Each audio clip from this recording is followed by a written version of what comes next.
بسم اللہ الرحمن الرحیم۔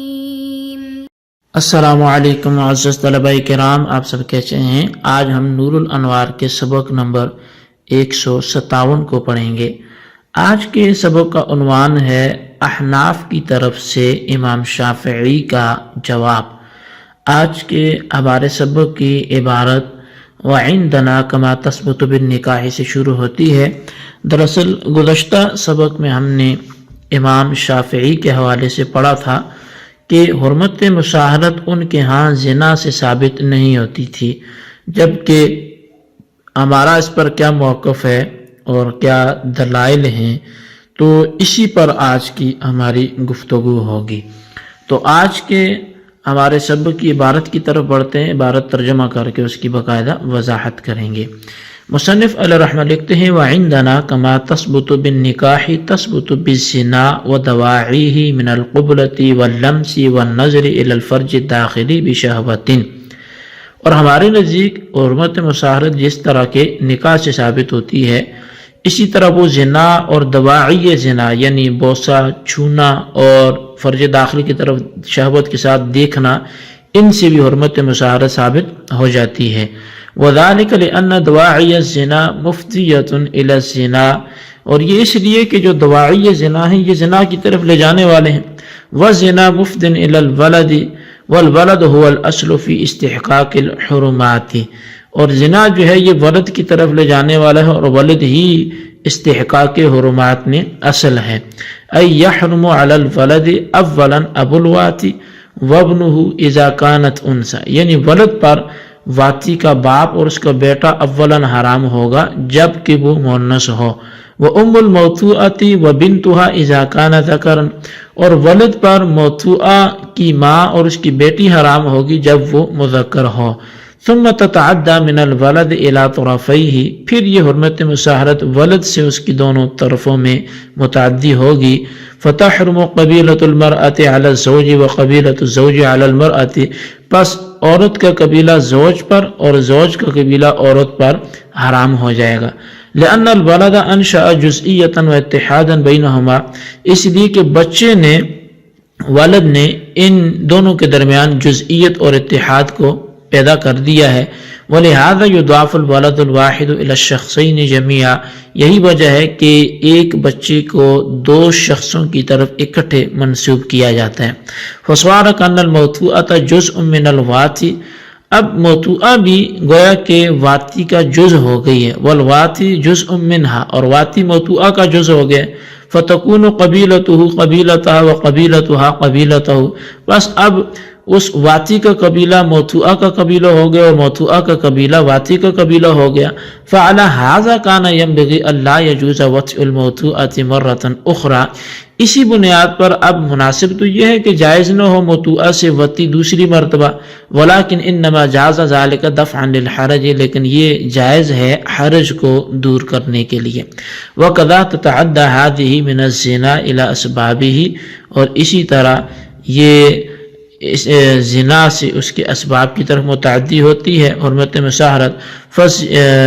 فالزنا واسبابه انما يفيد حرمت المشاہرت بواسطة الولد لا من حيث انه زنا، اور پس یہ جو زنا یا اس کے اسباب ہیں یہ حرمت مشاہرت کا فائدہ بچے کے واسطے سے دیتے ہیں، نہ کہ اس حیثیت سے کہ یہ زنا ہے۔ كما ان التراب انما يطهر الاحداث لاجل قیامه مقام الماء لا من حيث نفسه، جیسا کہ مٹی یہ بندے کو حدث سے پاک کرتی ہے اس طور پر کہ یہ پانی کے قائم مقام ہے، نہ کہ اس طور پر کہ یہ بذات خود مٹی ہے۔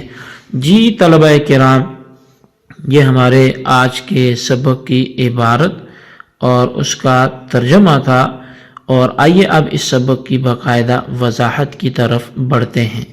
جیسا کہ ابتدا میں بتایا گیا کہ گزشتہ سبق میں امام شافعی نے چونکہ جو دعویٰ کیا تھا کہ حرمت مشاہرت زنا وغیرہ سے ثابت نہیں ہوتی، یہ ایک نعمت ہے اور نعمت کا حصول اس حرام کام سے نہیں ہوگا، تو آئیے اب اس پر احناف کا کیا مذہب ہے اس کو سمجھنے کی کوشش کرتے ہیں۔ مصنف علیہ رحمہ وعندنا سے احناف کا مذہب بیان کرتے ہوئے لکھتے ہیں کہ ہمارے نزدیک حرمت مشاہرت جس طرح نکاح سے ثابت ہوتی ہے، اسی طرح زنا اور دواعی زنا سے بھی ثابت ہوتی ہے۔ زنا کی دواعی مثلا عورت کا بوسہ لینا یا شہوت کے ساتھ اس کو چھونا اور شہوت کے ساتھ عورت کے فرج داخل کو دیکھنا۔ تو اب یہاں مخشی جو نور الانوار کے وہ کہتے ہیں کہ یہ بشہوتن کے جو لفظ ہے یہ لمس اور نظر کے ساتھ متعلق ہے، بوسے کے ساتھ متعلق نہیں، کیونکہ جو بوسہ ہے اس کے اندر شہوت ہی اصل ہے کہ بوسہ ہی شہوت ہے۔ چنانچہ تنویر الابصار میں ہے کہ اگر کسی آدمی نے اپنی بیوی کی ماں کا بوسہ لے لیا تو بیوی اس پر حرام ہو جائے گی جب تک کہ عدم شہوت ظاہر نہ ہو۔ اس مسئلہ سے معلوم ہوا کہ بوسہ لینے میں شہوت اصل ہے اور لمس اور نظر میں شہوت اصل نہیں ہے۔ چنانچہ بیوی کی ماں کو چھونے اور فرج داخل کو دیکھنے سے بیوی حرام نہ ہوگی جب تک کہ شہوت معلوم نہ ہو جائے، یعنی جب مرد کے اندر شہوت کا پایا جانا معلوم ہو جائے تب بیوی حرام ہوگی۔ اس سے معلوم ہوا کہ لمس اور نظر میں شہوت اصل نہیں ہے۔ در مختار میں یہ بھی ہے کہ لمس اور نظر کی صورت میں شہوت معتبر ہے، ان کے علاوہ میں معتبر نہیں ہے۔ اور شہوت کی تعریف یہ ہے کہ اعلی تناسل میں حرکت پیدا ہو جائے، اور اگر پہلے متحرک تھا تو لمس یا نظر کی وجہ سے اس میں اضافہ ہو جائے۔ اور عورت اور بوڑھے آدمی کی شہوت یہ ہے کہ لمس وغیرہ سے ان کے قلب میں تحریک ہو جائے، اور اگر پہلے سے حرکت تھی تو اس میں اضافہ ہو جائے۔ اب شارع نے فرج کو داخل کی قید کے ساتھ اس لیے مقید کیا ہے کہ فرج خارج کی طرف نظر کرنے سے احتراز متعذر ہے، لہذا حرمت مصاہرت ثابت کرنے میں فرج خارج کی طرف دیکھنے کا اعتبار نہیں ہوگا۔ بہرحال ہمارے نزدیک زنا اور دواعی زنا سے بھی حرمت مصاہرت ثابت ہو جاتی ہے، اور اس کی دلیل یہ ہے کہ دواعی زنا آدمی کو زنا تک پہنچا دیتے ہیں، اور زنا سے بچے کی ولادت ہو جاتی ہے۔ اور حرمت مصاہرت کی 4 قسموں کو ثابت کرنے میں بچہ ہی اصل ہے، یعنی پیدا ہونے والا بچہ اگر لڑکی ہو تو اولاً اس پر واطی کا باپ، اس کا بیٹا حرام ہوگا، اور اگر لڑکا ہو تو موتوا کی ماں اور اس کی بیٹی اس پر حرام ہوگی۔ پھر یہ حرمت مصاہرت بچے سے اس کی ماں اور اس کے باپ کی طرف متعدی ہوگی۔ چنانچہ عورت یعنی بچے کی ماں، اس کے جو بچے کی ماں کے اصول اور اس کے فروع یعنی شوہر یعنی بچے کے باپ پر یہ حرام ہو جائیں گے، اور شوہر یعنی کہ بچے کے باپ کے اصول اور فروع عورت یعنی بچے کی ماں پر حرام ہو جائیں گے۔ اور اس حرمت کو ثابت کرنے میں بچہ اس لیے اصل ہے کہ بچے ہی نے واطی اور متوا یعنی اپنے ماں باپ کے درمیان جزئیت اور اتحاد کو پیدا کیا ہے، یعنی بچہ ہی جزئیت اور اتحاد کا سبب ہے۔ یہی وجہ ہے کہ ایک بچہ پوری طور پہ باپ کی طرف بھی منسوب ہوتا ہے اور ماں کی طرف بھی منسوب ہوتا ہے، یعنی عرف میں یہی کہا جائے گا کہ یہ بچہ فلاں باپ کا، اور یہ بھی کہا جائے گا کہ یہ بچہ فلاں ماں کا ہے۔ تو گویا بچہ ماں کا بھی جز ہے اور باپ کا بھی جز ہے، اور اس بچے کے واسطے سے موتوعہ اور واتی یہ چونکہ ایک دوسرے کا جز ہوگے، اور واتی موتوعہ کا جز ہوگا، بس اسی جزئیت کی وجہ سے واتی کا قبیلہ یعنی واتی کے اصول و فروع موتوعہ کے اصول و فروع ہوں گے، اور موتوعہ کے اصول و فروع یہ واتی کے اصول و فروع ہوں گے۔ لیکن اس پر یہ اشکال ہوگا کہ جب موتوعہ واتی کا جز ہے اور واتی موتوعہ کا جز ہے تو ایک بچے کی ولادت کے بعد واتی اور موتوعہ کے درمیان حرمت ثابت ہو جانی چاہیے، کیونکہ اپنے جز کے ساتھ جو نفع اندوز ہونا ہے یہ بھی تو حرام ہے۔ تو اس کا جواب یہ ہے کہ قیاس کا تقاضا تو یہی ہے کہ توالد ولد کے بعد یعنی بچے کے پیدا ہونے کے بعد موتوعہ کے ساتھ دوبارہ وطی کرنا جائز نہ ہو، لیکن ایسا کرنے سے لوگ حرج میں مبتلا ہو جاتے ہیں، کیونکہ ہر بچے کے بعد نئی عورت کا میسر آنا بہت دشوار ہے۔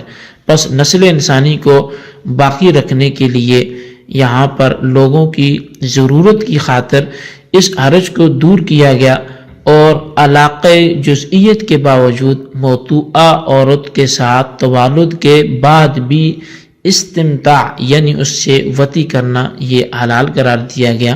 پس زنا اور اسباب زنا ولد کے واسطے سے حرمت مصاہرت کا سبب ہے، یعنی حرمت مصاہرت کا اصل سبب وہ ولد ہے، بچہ ہے، نہ کہ زنا۔ اور اسباب زنا یہ سبب نہیں ہے۔ اور ولد کی ذات میں کوئی معصیت اور حرمت نہیں ہے، بلکہ فعل زنا میں معصیت ہے۔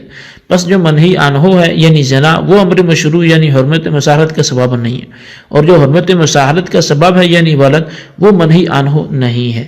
اور جب ہماری اس تقریر سے منہی عنہ کا حرمت مساحرت کا سبب ہونا لازم نہیں آیا تو حرمت مساحرت زنا اور اسباب زنا دونوں سے ثابت ہو جائے گی۔ اور یہ ایسا ہے جیسے کہ مٹی یا حدث کے لیے مطہر ہے، یعنی حدث کو دور کرنے والی ہے، لیکن صرف اس وجہ سے کہ وہ پانی کے قائم مقام ہے، یعنی پانی کے قائم مقام ہونے کی وجہ سے وہ پاک کرنے والی ہے، نہ کہ فی نفس ہی وہ پاک کرنے والی ہے۔